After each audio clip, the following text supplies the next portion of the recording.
असहाबे सुफ़ा, ये जो चबूतरा था, ये जो इस्लाम की पहली यूनिवर्सिटी थी, ये जो इस्लाम की पहली हिजरत गाह भी थी, जो भी मुहाजिर आता था उसको भी यहाँ पे पनाह दी जाती थी, इसलिए इसको सुफ़ातुल मुहाजिरीन भी कहा जाता है।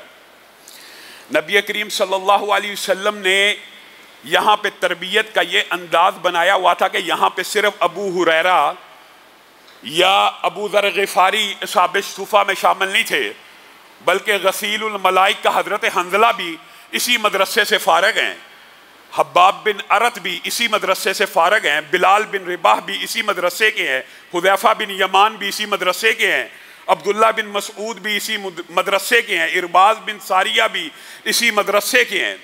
ये एक जामे मदरसा था जहाँ से दीन के तालिब इल्म भी निकलते थे, हदीस के उलमा भी निकलते थे, मुजाहिदीन भी निकलते थे। तो ये बात कहना कि ये साबित सुफ़ा सिर्फ उन लोगों के लिए ख़ास था जिन्होंने हदीस की खिदमत की, ये बात दुरुस्त नहीं है, बल्कि ये मुख्तलिफ नौ लोगों का एक मदरसा था।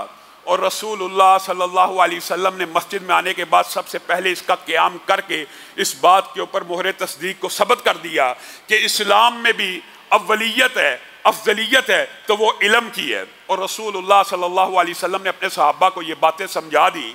और इमाम इब्न क़य्यम ने कैसी खूबसूरत बात की कि जिस तरह आसमान सितारों से मुज़य्यन होता है, तरह तरह के सितारे आसमान को रौनक बख्शते हैं, जब इंसान रात को तरीकी में आसमान को देखे तो मबहूत होकर रह जाता है, हैरत ज़दा होकर रह जाता है कि आसमान को अल्लाह ताला ने कितना प्यारा सजाया है।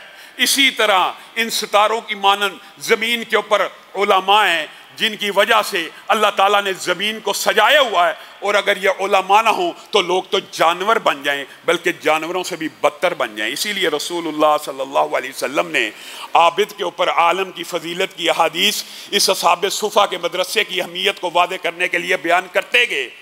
किस कदर अहादीस है, बेशुमार अहादीस है इल्म की फजीलत के ऊपर, आलम की फजीलत के ऊपर, कि आलम की आबिद पे कितनी बड़ी फजीलत है।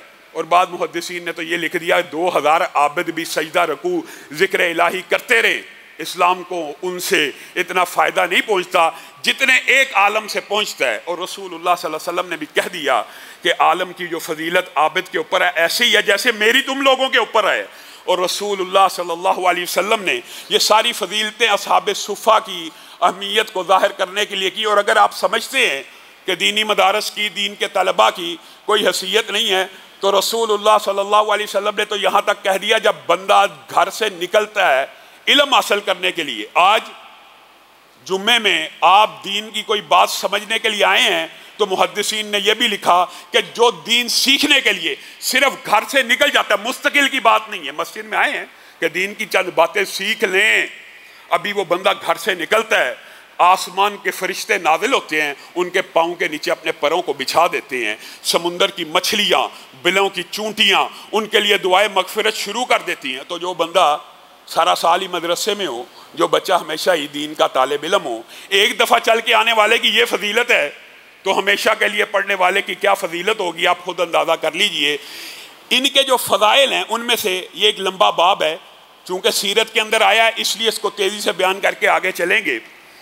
इनकी फजीलत को समझने के लिए रसूलुल्लाह सल्लल्लाहु अलैहि वसल्लम की एक हदीस बड़ी अहम है।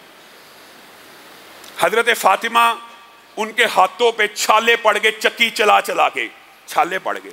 हज़रत अली ने कहा कि जाओ अपने बाबा को इतने ग़ुलाम आते हैं, माले गनीमत आता है, ये ग़ुलाम हमें भी दे दें।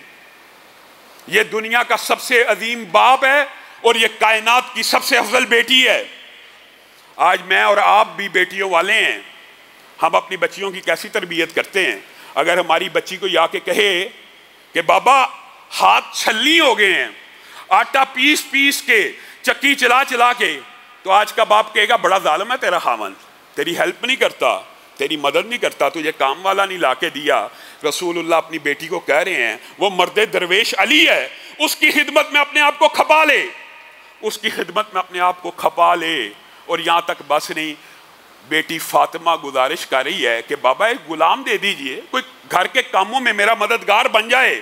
रसूलुल्लाह सल्लल्लाहु अलैहि वसल्लम कहते हैं मैं तुझे कैसे गुलाम दूं, मैं तुझे कैसे गुलाम दूं जब तक असहाबे सुफ़ा के खाने पीने का, रिहाइश का, उस मदरसे का मुकम्मल इंतज़ाम नहीं हो जाता, मैं मोहम्मद सल्लल्लाहु अलैहि वसल्लम तुझे गुलाम नहीं दे सकता। रसूलुल्लाह अपनी बेटी के ऊपर किसको तरजीह दे रहे हैं? दीन के तलबा को, दीन के उलमा को।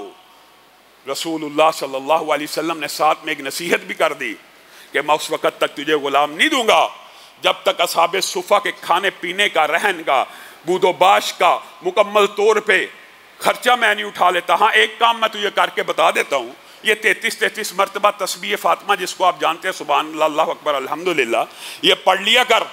जब रात को पढ़ेगी सारे दिन की थकावट उतर जाएगी और अल्लाह के यहाँ तेरा दर्जा बुलंद होता चला जाएगा।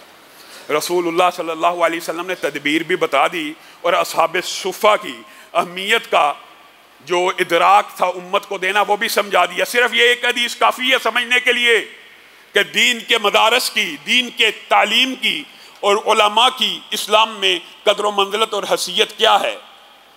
आज हमने